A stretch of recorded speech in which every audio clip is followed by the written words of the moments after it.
Eric Dane died on February 19, 2026, leaving behind a legacy that transformed him from a cultural heartthrob into a political catalyst for medical reform. For 20 years, the public consumed a carefully curated image of masculine perfection, a surgeon named Mark Sloan who existed only in the flickering light of network television. But the reality was far more abrasive. Behind the McSteamy label was a man navigating a systemic cycle of trauma, dependency, and a final, brutal war against his own biology. Why did one of Hollywood's most bankable icons spend his final months fighting a legislative battle against the insurance industry? Was the charm always a facade? To understand the man, we have to look past the towel and into the architecture of a life built on a foundation of early, silent grief. The narrative of Eric Dane does not begin on a soundstage. It begins in the cool, fog-laden hills of San Francisco in 1979. This is the 0 point. At 7 years old, Eric's world was shattered when his father, William Melvin, an architect and interior designer, offed himself with a shotgun. This single, violent anomaly established the fundamental architecture of Dane's psychology. In his 2024 discourse on the Armchair Expert podcast, Dane described his father as a troubled soul, a man whose absence created a vacuum where paternal guidance should have been. This trauma wasn't just personal, it was systemic, informing every subsequent role he would play. As Irving Goffman explores in his seminal work, The Presentation of Self in Everyday Life, individuals often perform front-stage personas to manage the impressions of others while hiding the backstage reality. For Dane, the athleticism of water polo at Sequoia High School was that front stage. He was the varsity athlete, the golden boy of Redwood City, but the internal reality was a lack of connection to the masculine archetype. It was only when a truncated water polo season roped him into a high school production of Arthur Miller's All My Sons that he found a vessel for his internal chaos. Playing Joe Keller, a man burdened by the weight of his own secrets, Dane felt a feeling he had never encountered before. It was an escape through embodiment. In 1993, he left the Bay Area for Los Angeles with exactly $40 in his pocket. He wasn't just looking for work. He was looking for a way to rewrite the ending of his father's story. He spent the next 8 years in a cycle of partying and getting into trouble, a period of development that looked like a career but felt like a slow-motion collision. However, the industry was about to give him a mask that was too heavy to carry. In 2005, Eric Dane walked onto the set of Grey's Anatomy as a guest star. He was supposed to be a one-off anomaly, a narrative device to test the relationship of the lead characters. Instead, he became a systemic fixture. When he emerged from a bathroom in season 3 wearing nothing but a towel, he wasn't just an actor, he was a commodity. The McSteamy moniker was more than a nickname. It was a brand architecture that elevated Dane to the global elite of network television. The financial payoff was astronomical. At the peak of the medical drama's hegemony, ensemble members like Dane were reportedly earning between $125,000 and $250,000 per episode. Over 139 episodes, the math of celebrity took hold. But the paradox of the McSteamy era was that the more the public loved the doctor, the more the man behind the mask began to fragment. Dane later admitted that during his 8-year tenure, he was fed up longer than he was sober. This era was a mirage of professional stability.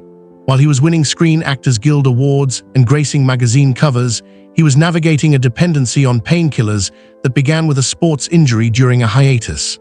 The network protected the brand fiercely, but the man was becoming not the same guy they had hired. Shonda Rhimes eventually made the executive decision to kill off the character in 2012 following a narrative plane crash. While fans wept for Mark Sloan, the reality was a cold financial calculation. Long-term cast members become expensive, and the Grey in Grey's Anatomy was the only indispensable asset. As the character's life ended in a hospital bed, Dane's real-world crisis was just beginning to leak into the digital public square. In August 2009, the architecture of celebrity privacy collapsed. A private video involving Dane, his wife Rebecca Gayheart, and Kari Ann Pennish was published by Gawker Media, racking up over 3.25 million page views almost instantly.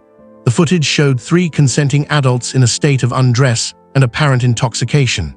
It was the kind of scandal that usually ends careers, but Dane's response was a fascinating legal anomaly. Rather than suing for defamation or invasion of privacy, the standard defense against the tabloid hegemony, Dane's legal team filed a $1 million lawsuit for copyright infringement. Their argument was ingenious. Because Dane held the camera for portions of the recording, he was the legal author of the work. It was a move to reclaim the narrative through ownership rather than victimhood. However, the strategy hit a fundamental hurdle in Section 504 of the Copyright Act. Because the couple didn't register the work until after the leak, they were barred from seeking statutory damages. This legal battle was a microscopic view of the larger digital power structure. Gawker argued fair use, claiming the video was newsworthy due to Dane's public standing. It was a clash between the right to privacy and the market's hunger for celebrity vulnerability. The case eventually settled in 2010 for a sum in the low 6 figures, and the video was removed, but the damage to the facade was permanent. The scandal proved that in the digital age, a celebrity's most private moments are often treated as public assets. But while the world was focused on the video, Dane was fighting a far more dangerous shadow within his own biology. Professional maturation of Eric Dane was punctuated by 2 systemic health crises that redefined his public persona. In June 2011, Dane checked himself into a California treatment center to address a dependency on prescription medication. The industry spin was business as usual, but the reality was a man struggling to maintain his wits under the crushing pressure of the public eye. He returned to work on Grey's Anatomy almost immediately, but the cracks were deepening.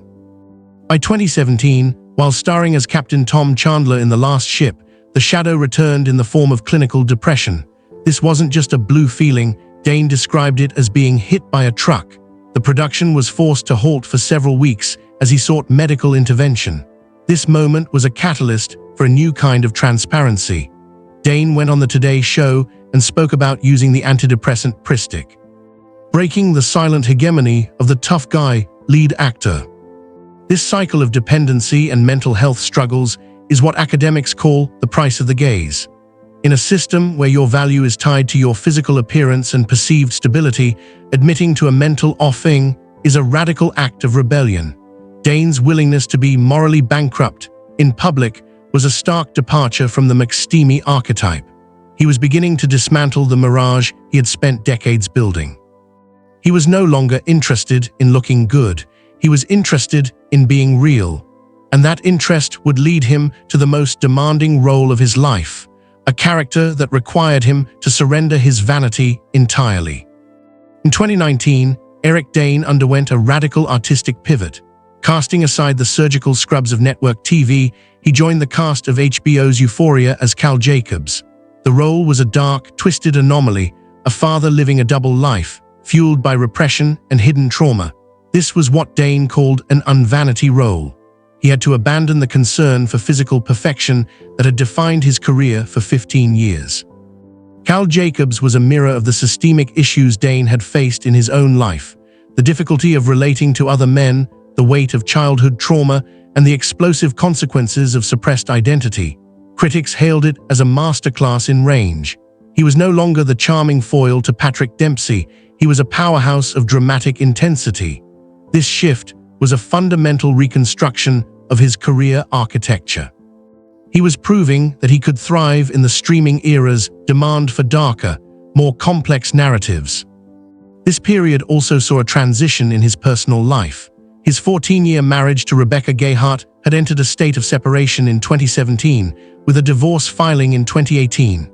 Yet, they remained what Gayheart called best friends, co-parenting their daughters, Billy and Georgia, in a dynamic that was confusing for people. They were living a new normal, one that prioritized the family unit over the traditional marital structure. But just as Dane was reaching this new professional and personal equilibrium, he noticed a subtle weakness in his right hand. He thought it was texting fatigue. The reality was an incurable neurodegenerative death sentence. In April 2025, Eric Dane went public with a diagnosis of amyotrophic lateral sclerosis, ALS. The disease, often called Lou Gehrig, is a systemic dismantling of the motor neurons. It starts with a twitch and ends with the inability to breathe. For an actor whose career was built on physical presence, it was the ultimate paradox. The man who had been the symbol of health and vitality was now a patient in a race against time. The progression was relentless. By June 2025, Dane had lost the use of his right arm. By October, he was using a wheelchair full-time, yet he refused to retreat from the public eye. He returned to the set of Euphoria Season 3 to film his final scenes as Cal Jacobs, working through the physical realities of the disease to provide closure for the character. He also took a guest role on Brilliant Minds, playing a patient with ALS, a meta-narrative that blurred the line between his art and his struggle. This was the final Unvanity performance. Dane's voice became strained, his movements restricted, but his spirit remained buoyant. He told Brad Falchuk in a posthumous interview for Netflix that while the disease was taking his body, it would never take his spirit. This period was marked by a surprising legal move. In March 2025, Rebecca Gayheart filed to dismiss their 7-year-old divorce petition. In his final months, the family was reconciled, living in a house he called the Estrogen Mafia. But Dane wasn't just waiting for the end. He was preparing to use his remaining capital to attack the system that makes terminal illness even harder for those without his means. In June 2025, Eric Dane appeared in Washington, D.C., but he wasn't there to promote a film. He was there to testify before lawmakers. Standing alongside health officials, he became a vocal critic of insurance pre-authorizations, the systemic delays that prevent terminal patients from accessing life-extending care. "I am lucky," he said. "Not everyone is in the same position." Partnering with the organization I Am ALS, Dane launched the Push for Progress campaign on September 15, 2025. The goal was audacious: secure $1 billion in federal funding over 3 years to accelerate research. He wasn't just a face for the cause, he was a legislative catalyst. He pushed for the renewal of the ACT for ALS, a law set to expire in 2026 that provides experimental treatments to patients who don't qualify for traditional clinical trials. The ALS Network named him Advocate of the Year in September 2025. He had transformed his personal tragedy into a systemic weapon. By highlighting the $250,000 annual out-of-pocket cost for ALS care, he forced a national conversation on the economics of dying. He was no longer playing a doctor, he was fixing a broken healthcare architecture. He spent his final energy on Zoom panels and virtual advocacy, fighting for a future he knew he wouldn't see. His resiliency became his superpower, a quality he urged his daughters to inherit. As the end approached, he focused on leaving behind a roadmap for the 2 people who mattered most. In the final months of his life, Eric Dane was surrounded by his estrogen mafia, his wife Rebecca and daughters Billy and Georgia. Billy, born in 2010, was named after Eric's father, William, closing a generational loop of trauma with a tribute of love. Georgia, born in 2011, was the athlete of the family, a volleyball player who reminded him of his own water polo days. To them, he wasn't McSteamy or Cal Jacobs. He was a father who journaled every day and loved to cook. Dane spent his remaining strength writing his memoir, Book of Days, a memoir in moments, scheduled for release in late 2026. Published through Maria Shriver's imprint, the book is a chronicle of the days that shaped him, from the first day on the Greys set to the day he received his diagnosis. It was a final act of impression management, a way to ensure his daughters knew the real truth of his life, not the tabloid version. In his final interview for the documentary Famous Last Words, recorded in November 2025, he left 4 lessons for his girls: live in the present, find a passion, choose friends wisely, and fight with dignity. He told them that he had faced hell with dignity, and in doing so he had won. He passed away on February 19, 2026, at the age of 53, a man who had successfully navigated the transition from a cultural icon to a human being. The mirage of the perfect doctor had been replaced by the reality of a resilient man. Eric Dane's life was a masterclass in the architecture of resilience. He was a man born into the shadow of a gunshot who managed to find the light of global fame, only to realize that the fame was its own kind of shadow. By the time he reached his final days, he had stripped away the vanity of Hollywood to expose the fundamental core of his character: an advocate, a father, and a fighter. He proved that the real truth of a person isn't found in their highest moments of success, but in how they handle the systemic dismantling of their own life. As he said in his final words, he was like a cat on his 15th life, having bounced back from every blow the world could deliver. We are left with a question that lingers long after the screen goes dark. In a world that demands we all wear a towel, do we have the courage to show the world the man underneath?